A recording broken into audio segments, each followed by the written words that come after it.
আসসালামু আলাইকুম। আজ শনিবার 9 মে 2026। আমন্ত্রণ প্রবাসী সিটি নিবেদিত প্রবাস টাইম বুলেটিনে।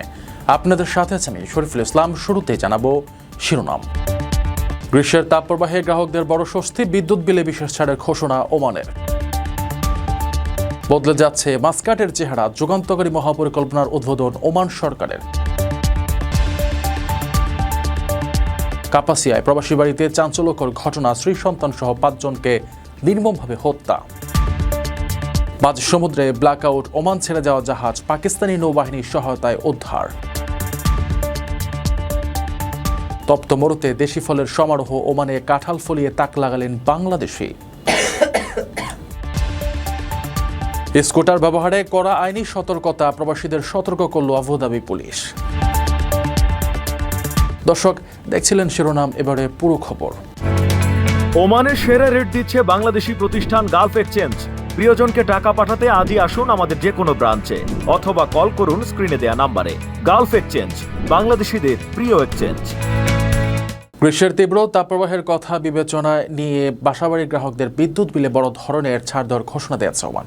মে মাস থেকে শুরু করে আগামী আগস্টের শেষ পর্যন্ত গ্রাহকরা তাদের বিদ্যুৎ ব্যবহারের উপর ভিত্তি করে 5 থেকে 20% পর্যন্ত এই বিশেষ ছাড় পাবেন। পাশাপাশি এই নির্দিষ্ট সময়ে কোনো গ্রাহকের বিদ্যুৎ সংযোগ বিচ্ছিন্ন করা হবে না বলেও নিশ্চিত করেছে কর্তৃপক্ষ। গ্রাহকদের সুবিধার্থে বিল পরিশোধের ক্ষেত্রে সহজ কিস্তি সুবিধাও চালু রাখা হয়েছে। ওমানে গ্রীষ্মের তাপপ্রবাহের কারণে বিদ্যুতের ব্যবহার বেড়ে যাওয়ায় বাসাবাড়ি গ্রাহকদের বিদ্যুৎ বিলে বিশেষ ছাড় দেওয়ার ঘোষণা দেওয়া হয়েছে। চলতি মে মাস থেকে শুরু করে আগামী আগস্টের শেষ পর্যন্ত চলবে এই সুবিধা। কেবল বিল কমানো নয়, এই নির্দিষ্ট সময়ে কোনো গ্রাহকের বিদ্যুৎ সংযোগ বিচ্ছিন্ন করা হবে না বলেও নিশ্চিত করেছে কর্তৃপক্ষ। পাশাপাশি গ্রাহকদের সুবিধার্থে বিল পরিশোধের ক্ষেত্রে কিস্তির মতো সহজ পদ্ধতিও চালু করা হচ্ছে। গ্রাহকদের বিদ্যুৎ ব্যবহারের পরিমাণের ওপর ভিত্তি করে 3টি ধাপে এ ছাড় দেওয়া হবে। কর্তৃপক্ষ জানিয়েছে, মে মাসে বিলে প্রথম ধাপে থাকা 0 থেকে 4000 কিলোওয়াট পর্যন্ত ব্যবহারকারীরা তাদের মোট বিলের উপর 15% ছাড় পাবেন। দ্বিতীয় ধাপে 4001 থেকে 6000 কিলোওয়াট পর্যন্ত বিদ্যুৎ ব্যবহারকারীরা পাবেন 10% ছাড়। এছাড়া যেসব গ্রাহক 6001 কিলোওয়াটের বেশি বিদ্যুৎ ব্যবহার করবেন, তৃতীয় ধাপে তাদের বিলে 5% ছাড় দেওয়া হবে। পরবর্তী 3 মাস অর্থাৎ আগামী জুন, জুলাই ও আগস্টের বিলে গ্রাহকদের জন্য ছাড়ের পরিমাণ আরও বাড়ানো হয়েছে। ঘোষণা অনুযায়ী এ সময় প্রথম ধাপের গ্রাহকেরা পাবেন 20% ছাড়। একই ধাপে দ্বিতীয় ধাপে থাকা ব্যবহারকারীরা 15% এবং তৃতীয় ধাপের গ্রাহকদের জন্য বিলে 10% ছাড়ের ব্যবস্থা রাখা হয়েছে। গ্রাহকেরা যেন কোনো ধরনের ভোগান্তি ছাড়াই স্বাচ্ছন্দ্যে বিল পরিশোধ করতে পারেন, সেজন্য কিস্তিতে বিল পরিশোধের বিকল্প সুবিধাও চালু রাখা হয়েছে। প্রবাসীদের জন্য নির্মাণ হচ্ছে দেশের প্রথম স্মার্ট সিটি, যেখানে থাকছে স্কুল, মসজিদ, হাসপাতাল, সুইমিং পুল, হেলিপ্যাড, পাঠাগার, জিম, সুপারমার্কেট, শিশু পার্ক সহ সকল নাগরিক সুবিধা। মাত্র 30 লাখ টাকা বিনিয়োগে মিলছে আকর্ষণীয় ফ্ল্যাট। প্লাটিনাম ইনভেস্টরদের জন্য ঢাকা বিমানবন্দরে ভিআইপি প্রোটোকল সুবিধা। বিস্তারিত জানতে যোগাযোগ করুন স্ক্রিনে দেয়া হোয়াটসঅ্যাপ অথবা ইমো নাম্বারে। নগর উন্নয়নে যুগান্তকারী পদক্ষেপ হিসেবে গ্রেটার মাস্কাট মহাপরিকল্পনার আনুষ্ঠানিক উদ্বোধন করেছে ওমান সরকার। মাস্কাট থেকে দক্ষিণ আল বাতিনা প্রদেশ পর্যন্ত বিস্তৃত এ মেগা প্রকল্পের মাধ্যমে ওমানি ঐতিহ্য ও আধুনিক নগরণের এক অপূর্ব মেলবন্ধন তৈরি করা হবে। আধুনিক গণপরিবহন, সবুজের সমারোহ এবং 3 লাখের বেশি নতুন আবাসন সুবিধা নিয়ে শহরটিকে বিশ্বমানের টেকসই ও বিনিয়োগ বান্ধব নগরী হিসেবে গড়ে তোলাই এই রূপরেখার মূল লক্ষ্য। প্রকল্পটি বাস্তবায়িত হলে মাস্কাটের চেহারা সম্পূর্ণ বদলে যাবে বলে মনে করছেন সংশ্লিষ্টরা। ওমানের নগর উন্নয়নে এক যুগান্তকারী পদক্ষেপ হিসেবে গ্রেটার মাস্কাট পরিকল্পনার আনুষ্ঠানিক উদ্বোধন করা হয়েছে। প্রকল্পটির বিস্তৃতি মাস্কাট থেকে দক্ষিণ আল বাতিনা প্রদেশ পর্যন্ত, পূর্বে মাত্রা থেকে পশ্চিমে বার্কা পর্যন্ত 80 কিলোমিটারের বেশি দীর্ঘ এই নগরের সঙ্গে যুক্ত থাকবে প্রায় 100 কিলোমিটার লম্বা এক মনোরম জলাধার। ওমানি ঐতিহ্য ও প্রাকৃতিক সম্পদের সুরক্ষার সঙ্গে আধুনিক নগরায়নের ভারসাম্য বজায় রেখে এটিকে একটি বিশ্বমানের টেকসই ও বিনিয়োগ বান্ধব শহরে পরিণত করাই এই পরিকল্পনার মূল লক্ষ্য। পুরো মহাপরিকল্পনাটি মূলত 5টি প্রধান লক্ষ্যের উপর ভিত্তি করে সাজানো হয়েছে। সবুজায়ন উন্মুক্ত স্থান বাড়াতে সবুজ মাস্কাট এবং আধুনিক গণপরিবহন ও 55 কিলোমিটার দীর্ঘ লাইট রেল চালুর মাধ্যমে যোগাযোগ ব্যবস্থা সহজ করতে সংযুক্ত মাস্কাট গড়ে তোলা হবে।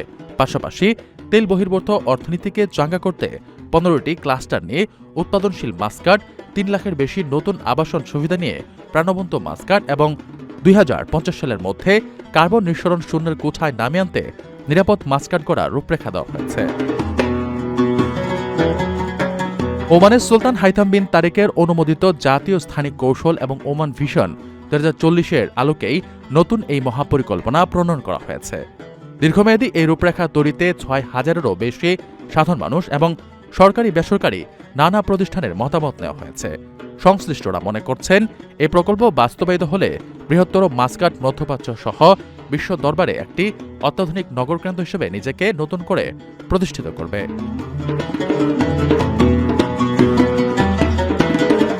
আপনার স্বপ্নগুলো আকাশ ছুবে প্রবাসীর হেলিকপ্টারের মাধ্যমে। বিয়ে, জন্মদিন অথবা যে কোনো বিশেষ প্রয়োজনে হেলিকপ্টার ভাড়া করতে যোগাযোগ করুন স্ক্রিনে দেয়া নাম্বারে। প্রবাসীর হেলিকপ্টার, নিরাপদ ও সাশ্রয়ী বাহনের বিশ্বস্ত নাম। গাজীপুরের কাপাসে এক প্রবাসীর বাড়িতে স্ত্রী সন্তান সহ 5 জনকে গলা কেটে হত্যার চাঞ্চল্যকর ঘটনা ঘটেছে। শুক্রবার রাতে উপজেলার রাউতকোনা গ্রামে প্রবাসী মনির হোসেনের বাড়িতে এই মর্মান্তিক ঘটনা ঘটে। পুলিশের স্থানীয় সূত্রে জানা যায়, ওই বাড়িতে ভাড়া থাকা ফুরকান মিয়া পারিবারিক কলহের জেরে এই হত্যাকাণ্ড ঘটেছেন বলে ধারণা করা হচ্ছে। পুলিশ ইতিমধ্যে মরদেহগুলো উদ্ধার করে তদন্ত শুরু করেছে।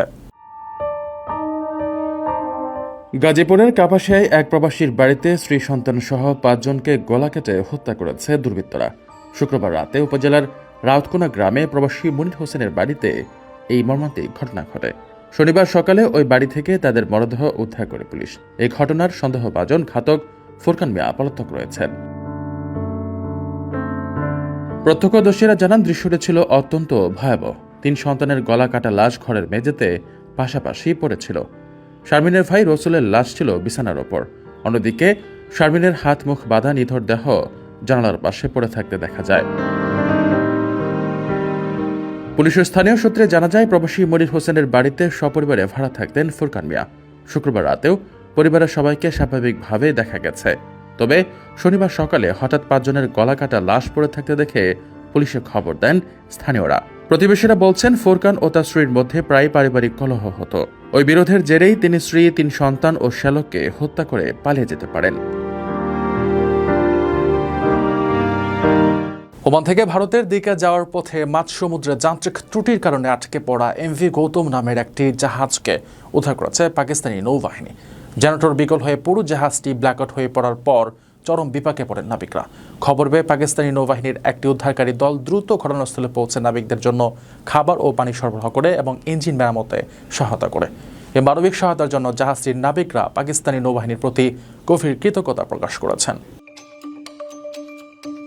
ওমান থেকে ভারতের দিকে যাওয়ার পথে মাঝ সমুদ্রে হঠাৎ যান্ত্রিক ত্রুটির কারণে আটকা পড়ে এমভি গৌতম নামের একটি জাহাজ। পরে বিপদগ্রস্ত ওই নাবিকদের সহায়তা করতে দ্রুত ঘটনাস্থলে পৌঁছায় পাকিস্তান নৌবাহিনীর একটি উদ্ধারকারী দল। ভিডিওতে দেখা যায়, পাকিস্তান নৌবাহিনীর সদস্যরা ছোট নৌকায় করে বিকল হয়ে পড়ায় এমভি গৌতমের দিকে এগিয়ে যাচ্ছেন। এরপর তারা জাহাজে উঠে আটকে পড়া নাবিকদের জন্য খাবার, পানি এবং অন্যান্য জরুরি সরবরাহ নিশ্চিত করেন। পাশাপাশি জাহাজের জেনারেটর এবং ইঞ্জিন মেরামতেও নৌবাহিনীর সদস্যরা সহায়তা করেন। ভিডিওতে এমভি গৌতমের একজন ভারতীয় নাবিককে বলতে শোনা যায়, আমাদের জাহাজের জেনারেটরে বড় ধরনের সমস্যা হওয়ায় পুরো জাহাজটি ব্ল্যাকআউট হয়ে পড়েছিল। আমরা কোনোভাবেই জেনারেটর বা ইঞ্জিন চালু করতে পারছিলাম না। এই বিপদের সময় পাকিস্তান সরকার আমাদের দিকে সাহায্যের হাত বাড়িয়ে দিয়েছে। তারা আমাদের জাহাজে এসে খাবার ও পানি দিয়ে সহায়তা করেছেন। এ সময় ওই নাবিক পাকিস্তান নৌবাহিনীর ওই মানবিক সহায়তার জন্য তাদের প্রতি আন্তরিক কৃতজ্ঞতা প্রকাশ করেন। জাহাজটির ক্যাপ্টেন একজন ইন্দোনেশীয় নাগরিক। তিনি এই সংকটময় মুহূর্তে পাশে দাঁড়ানোর জন্য পাকিস্তান নৌবাহিনী ও মেরিটাইম সিকিউরিটি এজেন্সিকে ধন্যবাদ জানিয়েছেন। মধ্যপ্রাচ্যের উত্তপ্ত মরুভূমিতে যেখানে সাধারণ ঘাস জন্মানোটাই চ্যালেঞ্জ, সেখানে বাংলাদেশের জাতীয় ফল কাঁঠাল ফলিয়ে রীতিমতো তাক লাগিয়ে দিয়েছেন এক প্রবাসী। চট্টগ্রামের আনোয়ারা উপজেলার বাসিন্দা মোহাম্মদ সেলিম ওমানের আল সুইক অঞ্চলে দীর্ঘ 5 বছরের অদম্য চেষ্টায় এ অসাধ্য সাধন করেছেন। তীব্র তাপপ্রবাহ ও প্রতিকূল পরিবেশকে জয় করে তার বাগানের গাছে গাছে এখন চলছে দেশি স্বাদের রসালো কাঁঠাল। মরুভূমির দেশ ওমানে যেখানে সাধারণ ঘাস জন্মানোটাই এক বিরাট চ্যালেঞ্জ, সেখানে বাংলাদেশের জাতীয় ফল কাঁঠাল ফলিয়ে তাক লাগিয়ে দিয়েছেন এক প্রবাসী। চট্টগ্রামের আনোয়ারা উপজেলার বাসিন্দা মোহাম্মদ সেলিম ওমানের আল সুইক অঞ্চলে দীর্ঘ 5 বছরের অদম্য চেষ্টায় এই অসাধ্য সাধন করেছেন। উদ্ভিদবিজ্ঞানের নিয়ম অনুযায়ী কাঁঠাল চাষের জন্য উর্বর দোআঁশ মাটি ও প্রচুর বৃষ্টিপাত প্রয়োজন, কিন্তু ওমানের বালুকাময় মাটি এবং 45 থেকে 48 ডিগ্রি সেলসিয়াসের তীব্র প্রতিকূল পরিবেশকে জয় করেছে সেলিম। শুরুতে অনেকেই তার এই উদ্যোগকে পাগলামি বললেও এখন তার বাগানের কাছে কাছে ঝুলছে রসালো ফল। আকার, রং ও স্বাদে এসব কাঁঠাল একেবারেই দেশি কাঁঠালের মতো, যা প্রবাসী বাংলাদেশিদের মনে দেশের স্মৃতি জাগিয়ে তুলছে। ওমানের সালালা অঞ্চলেও সম্প্রতি স্থানীয় কৃষকরা বাণিজ্যিকভাবে কাঁঠাল চাষে সফল হয়েছেন। প্রবাসী প্রকৌশলীদের মতে কৃষকদের মেধা ও শ্রমের পাশাপাশি বাংলাদেশ দূতাবাস বা সরকারের পক্ষ থেকে কারিগরি ও প্রশাসনিক সহায়তা পেলে মধ্যপ্রাচ্যের এই মরুভূমিতেও বাণিজ্যিকভাবে বাংলাদেশের বিভিন্ন অর্থকরী ফসল উৎপাদন সম্ভব। এতে প্রবাসীদের জন্য উন্মোচিত হবে নতুন অর্থনৈতিক সম্ভাবনার দ্বার। সংযুক্ত আরব আমিরাতের আবুধাবিতে বসবাসরত প্রবাসী নাগরিকদের জন্য স্কুটার ব্যবহারে বিশেষ সতর্কতা জারি করেছে স্থানীয় পুলিশ। ট্রাফিক নিরাপত্তা সপ্তাহের অংশ হিসেবে সংস্থাটি জানিয়েছে, অনির্ধারিত স্থানে এবং সুরক্ষা সামগ্রী ছাড়া স্কুটার চালালে তা সড়ক ব্যবহারকারীদের জীবনের জন্য মারাত্মক হুমকিস্বরূপ হতে পারে। সাধারণ সড়ক এরিয়া কেবল নির্ধারিত লেনে স্কুটার চালানোর নির্দেশ দেওয়া হয়েছে। সংযুক্ত আরব আমিরাতের আবুধাবিতে বসবাসরত প্রবাসী সহ সব নাগরিকের জন্য স্কুটার ব্যবহারে বিশেষ সতর্কতা জারি করেছে স্থানীয় পুলিশ। উপসাগরীয় ট্রাফিক সপ্তাহ উপলক্ষে মনিটরিং অ্যান্ড কন্ট্রোল সেন্টারের সহযোগিতায় আবুধাবি পুলিশের জেনারেল কমান্ড এই সতর্কবার্তা দেয়। সংস্থাটি জানিয়েছে, অনির্ধারিত স্থানে এবং সুরক্ষা সামগ্রী ছাড়া স্কুটার চালালে ভয়াবহ দুর্ঘটনা ঘটতে পারে, যা সড়ক ব্যবহারকারীদের জীবনের জন্য মারাত্মক হুমকিস্বরূপ। আবুধাবির ট্রাফিক ও নিরাপত্তা টহল পরিদপ্তর ব্যবহারকারীদের কেবল নির্ধারিত এবং নিরাপদ লেনে স্কুটার চালানোর নির্দেশ দিয়েছে। দুর্ঘটনা এড়াতে সাধারণ সড়ক ও যানবাহনের ভিড় থাকা এলাকাগুলো এড়িয়ে চলার উপর জোর দেওয়া হয়েছে। পাশাপাশি স্কুটার চালানোর সময় সব ধরনের সুরক্ষামূলক ব্যবস্থা গ্রহণের নির্দেশও দেওয়া হয়েছে। নিরাপত্তা নিশ্চিত করতে অভিভাবকদেরও দায়িত্বশীল হওয়ার আহ্বান জানিয়েছে পুলিশ। সন্তানরা স্কুটার চালানোর সময় যাতে হেলমেট এবং কনুই ও হাঁটুর প্যাড সহ প্রয়োজনীয় ব্যক্তিগত সুরক্ষা সামগ্রী ব্যবহার করে তা নিশ্চিত করতে অভিভাবকদের বলা হয়েছে। দুর্ঘটনা এড়াতে সন্তানদের নিরাপদ আচরণের বিষয়ে সচেতন করার কথাও উল্লেখ করা হয়েছে নির্দেশনায়। দর্শক, দেখছিলেন প্রবাসী স্টেটের নিবেদিত প্রবাস টাইম বুলেটিন। শেষ করার আগে শিরোনামগুলো জানিয়ে দিচ্ছি আরও একবার। গ্রীষ্মের তাপপ্রবাহে গ্রাহকদের বড় স্বস্তি, বিদ্যুৎ বিলে বিশেষ ছাড়ের ঘোষণা ওমানের।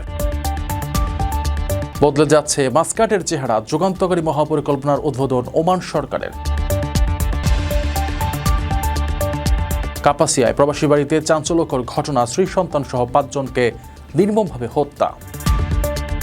মাঝ সমুদ্রে ব্ল্যাকআউট, ওমান ছেড়ে যাওয়া জাহাজ পাকিস্তানি নৌবাহিনীর সহায়তায় উদ্ধার। তপ্ত মরুতে দেশি ফলের সমারোহ, ওমানে কাঁঠাল ফলিয়ে তাক লাগালেন বাংলাদেশি।